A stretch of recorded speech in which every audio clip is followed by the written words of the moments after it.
जम्मू कश्मीर में आर्टिकल 370 खत्म होने के बाद पहली सरकार बनने की प्रक्रिया शुरू हो गई है।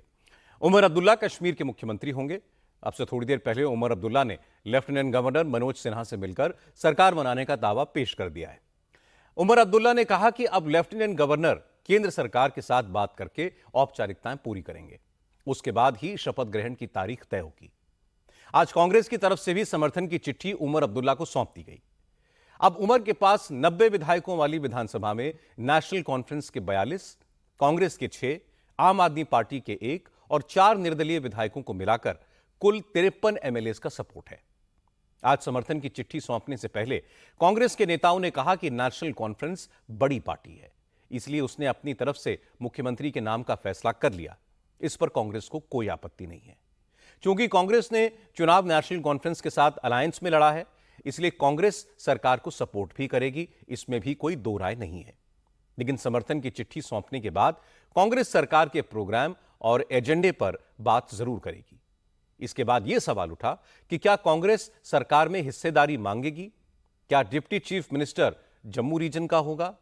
इस पर फारूक अब्दुल्ला ने कहा कि अभी तक तो सिर्फ यह तय हुआ है कि मुख्यमंत्री उमर अब्दुल्ला होंगे। किसे मंत्री बनाना है, किस रीजन से कितने लोगों को मंत्रिमंडल में शामिल करना है, यह फैसला उमर अब्दुल्ला सहयोगी दलों से बात करके करेंगे। हरियाणा में भी शपथ ग्रहण की तैयारियां शुरू हो गई हैं, लेकिन शपथ ग्रहण कब होगा इसका ऐलान नहीं किया गया है। हरियाणा में बीजेपी की लगातार तीसरी बार सरकार बनने के मौके पर बीजेपी एक बड़ा कार्यक्रम करेगी।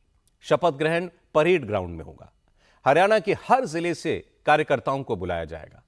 आज परेड ग्राउंड में पंचकुला के तमाम बड़े अफसर मौके पर मुआयना करने के लिए पहुंचे। बीजेपी के कई लीडर्स भी वहां मौजूद थे। कुर्सियां और शामियाना पहुंचने लगा है। सुरक्षा के इंतजाम किए जा रहे हैं। पहले यह खबर आई थी कि हरियाणा में नई सरकार का शपथ ग्रहण 12 अक्टूबर को दशहरे के दिन हो सकता है, लेकिन आज नायब सिंह सैनी ने कहा कि चुनाव कैंपेन के दौरान उन्होंने वादा किया था कि 25,000 नौजवानों की भर्ती का रिजल्ट कोड ऑफ कंडक्ट के कारण रुका हुआ है। चुनाव के बाद जब रिजल्ट जारी हो जाएगा, उसके बाद ही बीजेपी नई सरकार बनाएगी, इसलिए वो अपना वादा पूरा करेंगे। कल रिजल्ट जारी हो जाएगा, उसके बाद पार्टी हाईकमान जिसका नाम तय करेगा उसके नेतृत्व में शपथ ग्रहण होगा।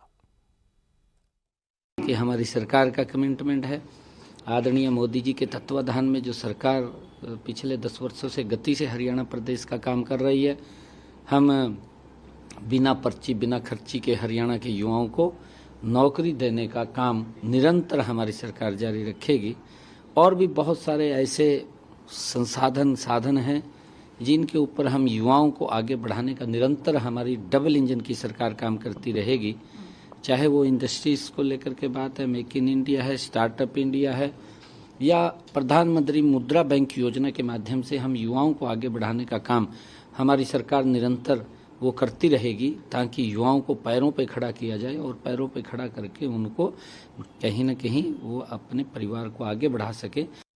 महाराष्ट्र में भी अगले महीने चुनाव हो सकते हैं, इसलिए महाराष्ट्र की सियासत में भी हलचल शुरू हो गई है।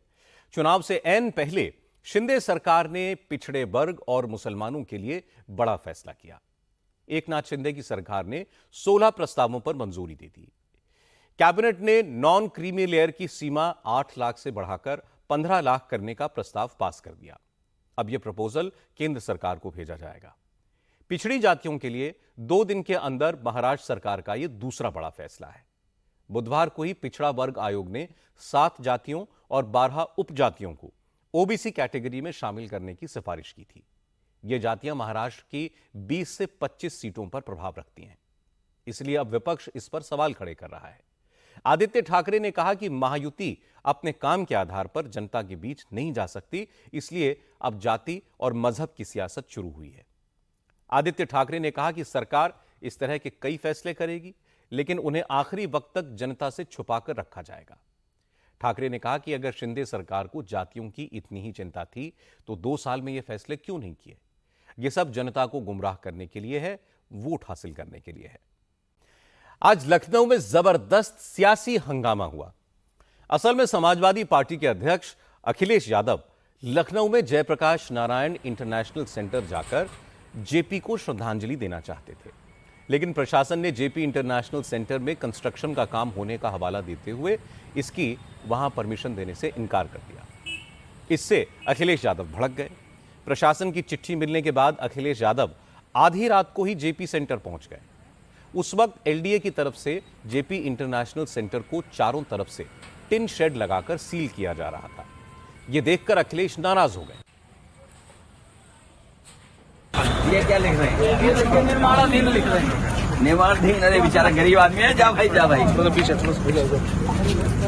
भी हम भी लिख सकते हैं पेंट से। ब्रश और पेंट से तू लिख दे भाई। समाजवादी पार्टी जिंदाबाद। कोई तो लिख दे पेंट समाजवादी पार्टी जिंदाबाद। आज नवरात्र के आखिरी दिन देश भर के मंदिरों में देवी मां की पूजा हो रही है। दुर्गा पंडालों में खासी रौनक है। लेकिन हैदराबाद से एक हैरान करने वाला मामला आया है। हैदराबाद के नामपल्ली इलाके में दुर्गा पूजा पंडाल में तोड़फोड़ की गई। मां दुर्गा की मूर्ति को तोड़ा गया। मूर्ति के पास रखे पूजा के सामान को तितर बितर कर दिया गया। सब कुछ पूरी प्लानिंग के साथ हुआ है। बिजली की सप्लाई काटकर सीसीटीवी कैमरे को तोड़कर यह सब कुछ किया गया ताकि इस तरह की घिनौनी हरकत करने वालों की पहचान ना हो सके। सबसे हैरानी की बात यह है कि मां दुर्गा का यह पंडाल हैदराबाद के एग्जीबिशन ग्राउंड में बनाया गया है, जो एक हाई सिक्योरिटी एरिया है। आसपास पुलिस की तैनाती रहती है और कल रात यहां डांडिया का प्रोग्राम भी हुआ था। देर रात तक सैकड़ों लोग पंडाल में थे। लोगों ने बताया कि रात में 3:30 बजे के बाद यहां पर तोड़फोड़ हुई, लेकिन यह हरकत किसने की है यह अभी साफ नहीं है। सुबह जब लोग पंडाल में आए तो देखा कि मां दुर्गा की मूर्ति टूटी हुई है। आसपास पूजा का सामान बिखरा हुआ है। महाअष्टमी के लिए जो प्रसाद बनाया जाना था उसमें गंदगी और कचरा डाल दिया गया। इस घटना को लेकर हिंदू संगठनों में जबरदस्त नाराजगी है। मां दुर्गा की मूर्ति के अपमान के खिलाफ बजरंग दल, विश्व हिंदू परिषद और कई दूसरे हिंदू संगठनों से जुड़े तमाम लोग सड़कों पर उतरे और अपराधियों को पकड़ने की मांग की। बीजेपी युवा मोर्चा के एक कार्यकर्ता ने कहा कि कुछ दिन पहले भी ऐसी ही एक घटना हुई थी, लेकिन पुलिस ने आरोपियों पर सख्त कार्रवाई करने के बजाय उन्हें मानसिक रोगी बताकर छोड़ दिया था। इसलिए अपराधियों का हौसला बढ़ गया है और वो जानबूझकर हिंदुओं की आस्था पर चोट कर रहे हैं। नवरात्र के आखिरी दिन बुरी खबर बांग्लादेश से भी आई। दुर्गा पूजा पंडालों में घुसकर बांग्लादेश के कट्टरपंथियों ने हिंदुओं से इस्लाम कबूल करने के लिए कहा। बांग्लादेश के दूसरे सबसे बड़े शहर चट्टग्राम में एक पूजा पंडाल में भजन करवाकर इस्लाम का प्रचार करने वाले गीत गाए गए और हिंदुओं से इस्लाम कबूल करने के लिए कहा गया। यह घटना चट्टग्राम शहर के रहमतगंज इलाके में हुई। चट्टग्राम के मशहूर जेएम सेन हॉल में बने पूजा पंडाल में 6 इस्लामिक कट्टरपंथियों का एक ग्रुप घुसा और भजन बंद करवाकर इस्लामिक गीत शुरू कर दिया और हिंदुओं से इस्लाम कबूल करने को कहा। इस घटना के विरोध में बांग्लादेश में कई शहरों में हिंदुओं ने विरोध प्रदर्शन किए।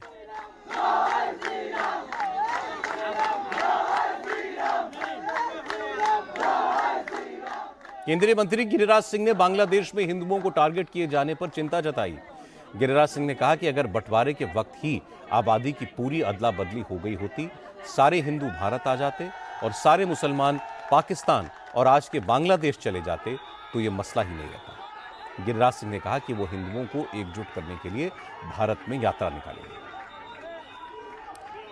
हम बांग्लादेश में हो रहे हिंदुओं पे अत्याचार नहीं बर्दाश्त करेगा हिंदुस्तान। जिस दिन से बांग्लादेश की घटना घटी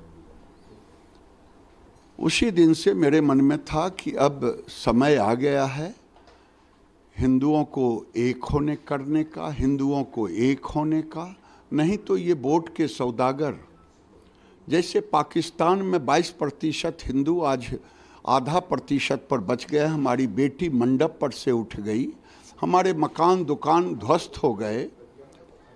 हमारे पूर्वजों की भूल हुई कि बंटवारे के समय अगर टोटल मुसलमान चला गया होता पाकिस्तान तो आज हमारी ये दुर्दशा नहीं होती कि रामनवमी के जुलूस में भी हमें पत्थल खाना पड़ता, चाहे बिहार का बिहार शरीफ हो, चाहे दिल्ली हो, चाहे सावन के कांवड़ यात्रा में। ये दृश्य आखिर क्यों? हमने तो कभी तजिया पर एक पत्थर नहीं फेंका। हम उसी लिए संगठित हिंदू, सशक्त हिंदू, बटोगे तो कटोगे, यही संवाद करने जा रहे हैं।